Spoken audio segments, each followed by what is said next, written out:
O Gabriel, ele é economista-chefe da Arx Investimentos. Gabriel, boa noite, obrigada por ter aceitado o nosso convite. Bom, Gabriel, como é que o mercado tem visto essas questões geopolíticas envolvendo a Venezuela e a Groenlândia? Boa noite, Cris. Obrigado pelo convite. É um prazer falar com você. Então, o mercado tem visto com uma adição de volatilidade muito grande, né? A gente tem visto que o mercado vem sendo tragado, digamos assim, por essas questões geopolíticas que eu acho que vieram para ficar. Vai ser muito difícil daqui para frente a gente vivenciar aquele mundo de investimento em paz, né? A gente está num mundo diferente, né?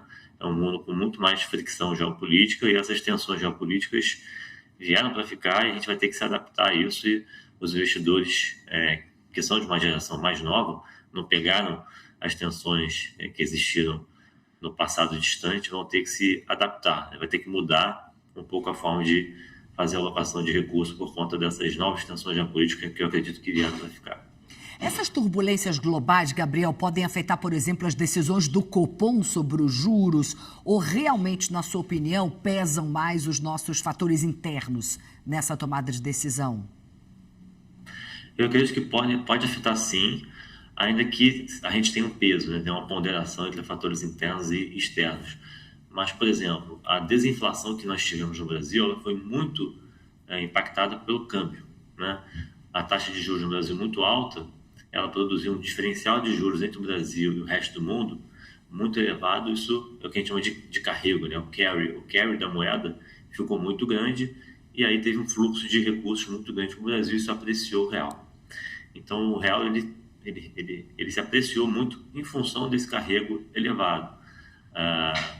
Só que todo esse benefício, digamos assim, isso se materializou na inflação para baixo, ele está próximo do fim. A gente deve ter, daqui para frente, uma taxa de câmbio meio de lado, e não deve ter muito mais suco para tirar daí desse câmbio mais apreciado. Então, se eventualmente a gente tiver uma correção ainda que parcial dessa apreciação de câmbio que nós tivemos, isso pode trabalhar bastante o Banco Central, talvez não no início do ciclo de corte, mas no orçamento inteiro da queda de juros. Ao invés dele cortar 300 pontos, que é o nosso cenário base aqui na Arx, né, que seria que está em 15, no nosso cenário iria para 12, pode ser que ele tenha que cortar menos se o câmbio atrapalhar por conta do cenário internacional. Tá, e você acredita num corte a partir de quando?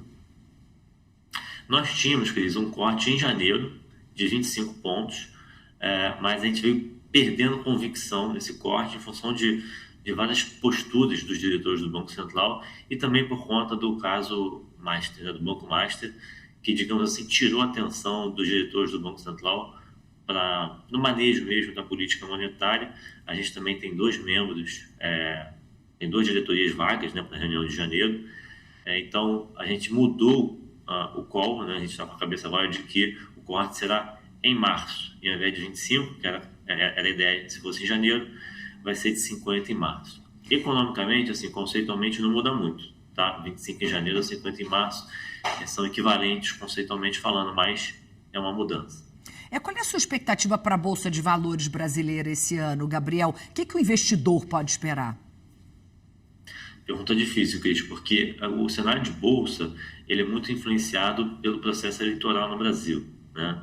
E aí vai depender muito de quais serão as figuras que a gente vai ter como candidatos, né, nesse processo eleitoral. Isso vai ficar mais claro a partir de abril, né, do começo de abril, quando se encerra o prazo de desincompatibilização. Então, a gente vai saber se o Tarcísio vai ser de fato candidato, o Ratinho, ou se o Flávio Bolsonaro seguirá sendo o candidato da direita. Isso vai determinar a dinâmica dos preços a partir de então. Então, eu diria que o ciclo de corte de juros no Brasil, ele entrega um cenário favorável para a Bolsa, né? Sempre que a gente tem corte de juros no Brasil, a Bolsa anda, né? A Bolsa responde, mas tem essa vírgula que depende muito de quem vai ser o representante da direita, que pode mudar bastante a precificação. Eu vou passar para a pergunta do Felipe Machado. Felipe. Oi, Gabriel, boa noite. Gabriel, voltando um pouquinho para falar do resto do mundo, a gente vê que a economia americana está praticamente dependendo das empresas, das big techs, né? As empresas de inteligência artificial, investimentos muito altos. E agora, né, com essa estabilidade causada pela invasão da Venezuela, as empresas de defesa também, as empresas bélicas. Que outros setores você destacaria nas bolsas mundiais ao longo desse ano?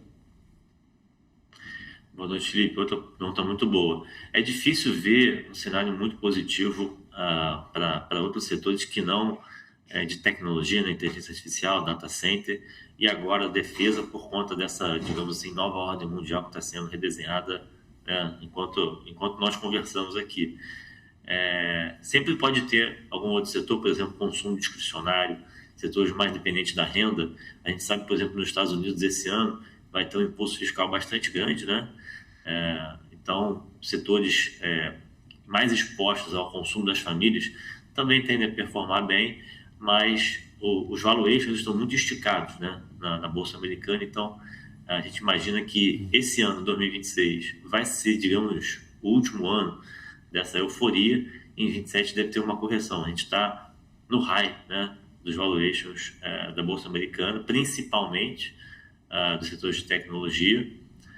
O resto, né, dos setores da Bolsa estão muito atrás da curva, então pode ter um outro rebound, por exemplo, defesa, por conta dessa questão, consumo discricionário, né, varejo, mas eu acho que é difícil enxergar um fôlego longo para outros setores em função desse cenário cada vez mais incerto sobre a economia global e, particularmente, na economia americana, depois das eleições de midterm, que nós vamos ter esse ano, e o fim dos estímulos fiscais, a economia deve enfrentar alguma dificuldade para manter esse crescimento alto que a gente está vendo até o momento. Quando a gente tira esses estímulos, são muitos estímulos combinados. Vamos lembrar, Felipe, tem estímulos desde o governo Biden, né, teve o CHIPS Act, que é um estímulo bastante grande, e teve, como você falou no começo, do Big Beautiful Bill. Então, são estímulos sucessivos. Ainda tem agora os cheques, né, que o Trump prometeu dar para as famílias, mais um aumento do orçamento de defesa. Então, tudo isso mantém, no curto prazo, a economia rodando aquecida, mas não é possível manter para sempre esse estímulo. Quando você tira esse estímulo, a economia vai derrapar. Gabriel, quero continuar nos Estados Unidos, agora falando sobre amanhã, porque vão ser divulgados os dados de emprego por lá. Qual é a importância desse indicador e o que ele pode, de fato, indicar sobre os próximos passos do Federal Reserve, do Banco Central americano? Então, Cris, o payroll, dado junto com o CPI, é o dado mais importante, né, da economia americana. Os membros do Fed têm dado muita ênfase na dinâmica do mercado de trabalho. Eles têm sinalizado que estão preocupados com a evolução do mercado de trabalho. A gente, ao longo dessa semana, a gente teve o ADP, né, que é um dado importante do mercado de trabalho, e também as vagas, né, o Job Opens, o JOLTS, que também veio fraco. Tanto o ADP quanto o JOLTS vieram fracos, e, de certa forma, eles são uma prévia, né, do que a gente deveria esperar do payroll, que vai sair amanhã. Então, existe uma preocupação grande, uma atenção grande desse dado de amanhã, não só porque é o principal dado do mercado de trabalho, né, é o hard data mais importante, mas também porque vários membros do Fed têm sinalizado uma preocupação de enfraquecimento adicional do mercado de trabalho. A gente está com a taxa de desemprego na economia americana subindo, né, e em parte a redução de juros que o Fed fez foi pelo que eles chamaram de Risk Management Approach, né?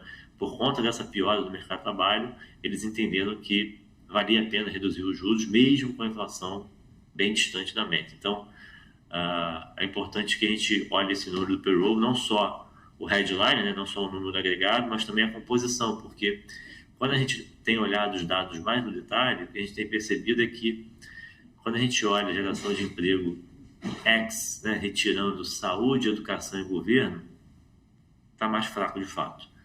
Então, saúde, educação e governo acabam inflando muito o número agregado, mas quando a gente olha a geração de emprego sem esses setores, que são setores menos sensíveis a juros, né, são setores menos cíclicos, a geração de emprego está bem pior nos Estados Unidos. Gabriel, muito obrigada, prazer te receber sempre, até a próxima, que seja em breve. Felipe, obrigada também. Eu que agradeço, até a próxima.